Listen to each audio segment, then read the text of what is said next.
نحمده ونصلي على رسوله الكريم اما بعد فاعوذ بالله من الشيطان الرجيم بسم الله الرحمن الرحيم اولئك الذين امتحن الله قلوبهم للتقوى لهم مغفرة واجر عظيم وقال النبي صلى الله عليه وسلم الصحابي كالنجوم بأيهم اقتديتم اهتديتم وقال عليكم بسنتي وسنة الخلفاء الراشدين المهديين صدق الله العظيم وصدق رسوله النبي الكريم ونحن على ذلك من الشاهدين وشاكرين والحمد لله رب العالمين۔ محترم مکرم سامعین کرام، عزت مآب بزرگوں، بھائی اور دوستو، السلام علیکم ورحمۃ اللہ وبرکاتہ۔ اللہ تعالیٰ کا بے انتہا کرم احسان ہوا کہ اللہ تعالیٰ نے ہمیں مسجد میں بروقت حاضری کا موقع عنایت فرمایا، اور سب سے بڑا انعام اکرام اللہ تعالیٰ کا ہم پر ہوا کہ اللہ تعالیٰ نے ہمیں ایمان والے گھروں میں ایمان کے ساتھ پیدا کیا۔ سامعین کرام، جیسا کہ پچھلے جمعہ کو میں نے عرض کیا تھا کہ میں آپ کے سامنے واقعہ کربلا کا پس منظر پیش کرنا چاہوں گا کہ واقعہ کربلا کے پس منظر میں نے آپ سامعین کو پچھلے جمعہ کے موقع پر چند باتیں آپ کے سامنے رکھی تھی، اور بات کو ختم کیا تھا یہاں پر کہ یہ واقعہ کربلا سے نہیں شروع ہوتا، بلکہ حضرت عثمان غنی رضی اللہ عنہ کی شہادت سے شروع ہوتا ہے۔ اگر میں چاہوں تو میں آپ کے سامنے عرض کر دینا چاہوں گا کہ حضرت عثمان غنی رضی اللہ عنہ کی شہادت سے پہلے ہمیں کچھ چیزوں کو جاننے اور سمجھنے کی ضرورت ہے۔ ہم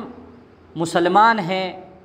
ہم صرف اس لیے مسلمان نہیں ہیں کہ ہم مسلمان گھروں میں پیدا ہوئے، ہمارے باپ کا نام مسلمان ہے، ہمارے دادا کا نام مسلمان ہے، ہمارے پردادا کا نام مسلمان ہے۔ یہ ہم تک اس طرح اسلام نہیں پہنچا ہے۔ اسلام ہم تک بہت ساری قربانیوں کے ساتھ پہنچا ہے، بہت لا تعداد خاندانوں کی قربانیوں کے ساتھ پہنچا ہے، کہ اس کے لیے، اس اسلام کو ہم تک پہنچانے کے لیے نبی اکرم صلی اللہ علیہ وسلم کے دندان مبارک شہید کر دیے گئے، آپ کی بیٹیوں کو، صاحبزادیوں کو سر عام بازاروں میں طلاق دیا گیا۔ نبی اکرم صلی اللہ علیہ وسلم سے زیادہ اللہ تعالیٰ کے قریب اور برگزیدہ اور اللہ تعالیٰ کا محبوب دنیا کے اندر کوئی بھی نہیں ہے، مگر اس کے باوجود اللہ تعالیٰ نے اس دین کی خاطر نبی اکرم صلی اللہ علیہ وسلم کے اوپر ہوئی مشقتیں اور بے شمار لا تعداد تکلیفوں کو برداشت کیا۔ فوراً نوح علیہ السلام کی امت کی طرح اس امت پر نبی علیہ السلام کی کوئی بد دعا کا اثر یا ان کے اوپر تکلیفیں جو ان کو پہنچی، ان سے جو ہے اللہ تعالیٰ نے ان کی سزا میں اس امت کو جو ہے عذاب نہیں دیا، یعنی اللہ تعالیٰ نے اس حبیب کا خون بہنا برداشت کیا، اس حبیب کا جو ہے اس کے خاندانوں کو جو ہے شہید ہونا برداشت کیا، اس کی آل کا شہید ہونا برداشت کیا، اس کی صاحبزادیوں کا نکاح، جن صاحبزادیوں کا نکاح اللہ تعالیٰ نے عرش عظیم پر کرا، ان صاحبزادیوں کو پہلے جو ہے اسی دین کی خاطر طلاق دیے گئے، وہ برداشت کیا اللہ تعالیٰ نے، مگر اس دین کو ہم تک پہنچنا تھا، اس کے لیے صحابہ نے اپنے گھر بار کی قربانی دی، اور آج تک صحابہ کی ذات، صحابہ کرام رضوان اللہ علیہم اجمعین کی ذات ایسی ہے کہ ان کو گزرے ہوئے 14 صدیاں گزر گئی، پر آج بھی صحابہ کو اسی دین کی خاطر، کیونکہ وہ دین ہم تک پہنچائے، انہوں نے پہنچایا، اس کے ناقل بنے، اس کی جزا میں، اس کی سزا میں ان کو گالیاں دی جاتی ہیں سر عام۔ یہ صحابہ ہیں۔ ہم گھر میں بیٹھ کے جو ہے بڑے آرام سے ٹھنڈی ہوا کے نیچے بیٹھ کر اذان کو سنتے ہیں، اذان کو چھوڑ بیٹھتے ہیں اور نماز کو ترک کر دیتے ہیں، اور اس نماز کے ترک کرنے کے اوپر ہمارے پاس جو ہے کئی قسم کے آرگومنٹ ہیں، ماڈرن آرگومنٹ، بہانے بازیاں، مگر ہم یہ نہیں سوچتے کہ اس اذان کو پڑھتے ہوئے کتنے صحابہ کو قتل کر دیا، شہید کر دیا گیا، کیونکہ اس اذان یہ صدا تھی اسلام کی جانب بلانے والوں کے لیے۔ بہرحال ہم عثمان غنی رضی اللہ عنہ کی شہادت کا واقعہ بیان کریں گے، اس سے پہلے یہ عرض کر دینا چاہتا ہوں، حضرت عثمان غنی رضی اللہ عنہ کی شخصیت وہ ہے جن کو آج بھی رافضی، خوارج اور کچھ ایسے لوگ گالیاں دیتے ہیں یہ کہہ کر کہ حضرت عثمان غنی رضی اللہ عنہ غاصبانہ خلیفہ تھے۔ کیا آپ خلیفہ بننے کے حقدار تو نہیں تھے؟ آپ نے خلافت کو غصب کیا ہے، خلافت کا حقدار کوئی اور تھا، آپ نے غصب کیا ہے، اور اس کی وجہ سے آپ کو بے شمار گالیاں بکی جاتی ہیں۔ العیاذ باللہ، نقل کفر کفر نباشد۔ بہرحال یہ حضرت عثمان غنی رضی اللہ عنہ کا دورہ تھا۔ اس سے پہلے کہ میں حضرت عثمان غنی رضی اللہ عنہ کی شہادت کا واقعہ آپ کے سامنے پیش کروں، یہ کہہ دینا چاہوں گا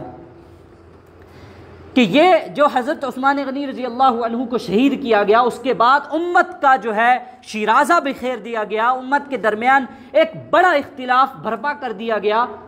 یہ ضد تھی اس چیز کی کہ نبی اکرم صلی اللہ علیہ وسلم کے دنیا میں آنے کی وجہ سے یہودیت کا شیرازہ بکھرا تھا،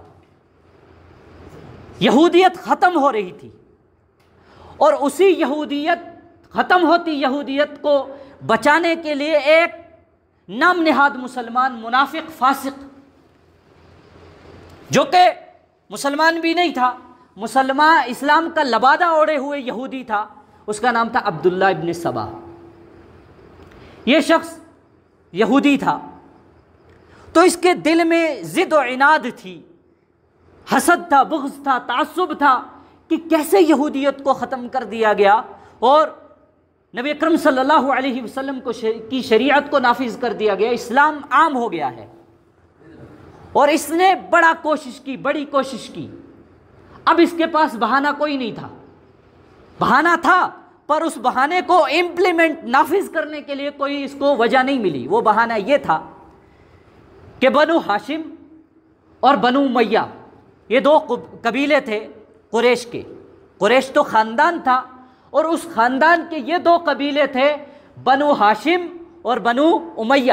بنو ہاشم میں سے کون تھے؟ نبی علیہ الصلاۃ والسلام، حضرت علی کرم اللہ وجہہ، اور یہ اصحاب جو کہ اہل بیت میں سے بھی ہیں۔ بنو ہاشم میں، بنو امیہ میں کون تھے؟ بڑے بڑے نام میں آپ کے سامنے گن دوں کہ ان میں سب سے پہلے حضرت عثمان غنی رضی اللہ عنہ تھے، یہ بنو امیہ میں سے تھے، اس قبیلے میں سے تھے۔ پھر اس کے بعد حضرت امیر معاویہ رضی اللہ عنہ بھی بنو امیہ میں سے تھے۔ اب چونکہ نبی اکرم صلی اللہ علیہ وسلم کے دور میں تو کسی قسم کا اختلاف پیدا کرنا ناممکن تھا بالکل،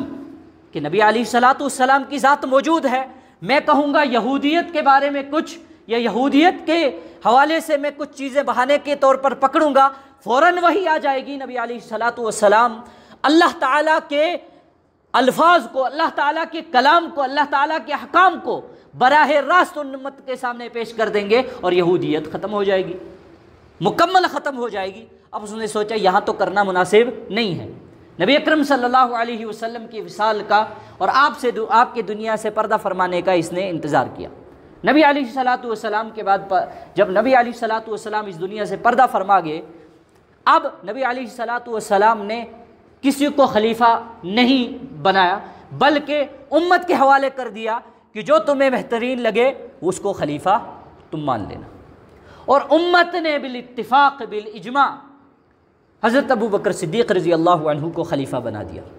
حضرت ابو بکر صدیق رضی اللہ عنہ نہ بنو ہاشم میں سے نہ بنو امیہ میں سے، یہ بنو تین میں سے تھے۔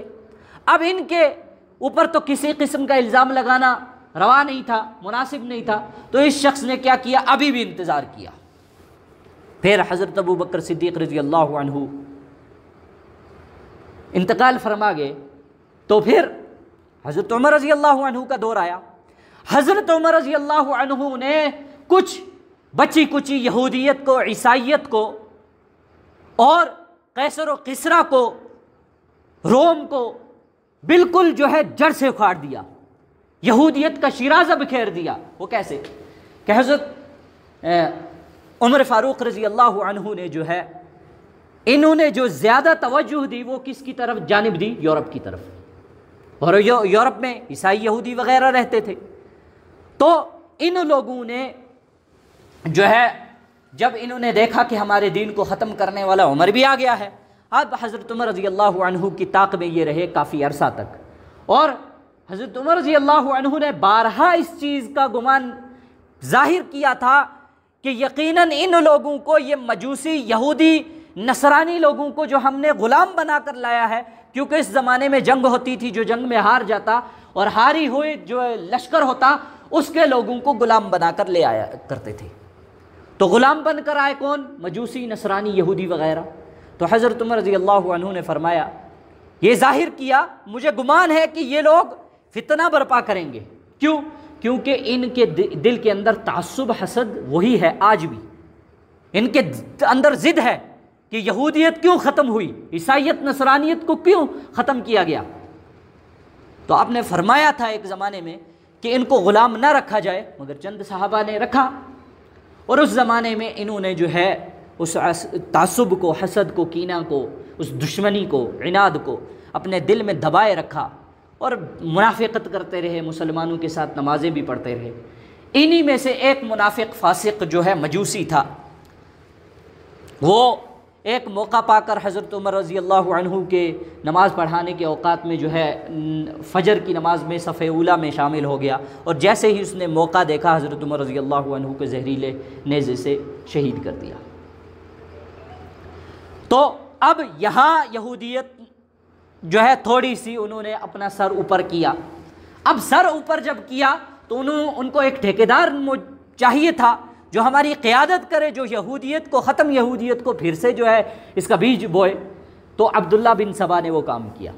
اب یہ شخص جب اس نے دیکھا کہ حضرت عمر رضی اللہ عنہ کے زمانے میں بھی وہ تو چونکہ بنو امیہ میں سے بھی نہیں تھے، بنو ہاشم میں سے بھی نہیں تھے، وہ بنو عدی میں سے تھے، تو اب بھی بہانہ کوئی ہے نہیں کہ امت کا شیرازہ بکھیرا جائے، امت کے درمیان اختلاف قائم کیا جائے۔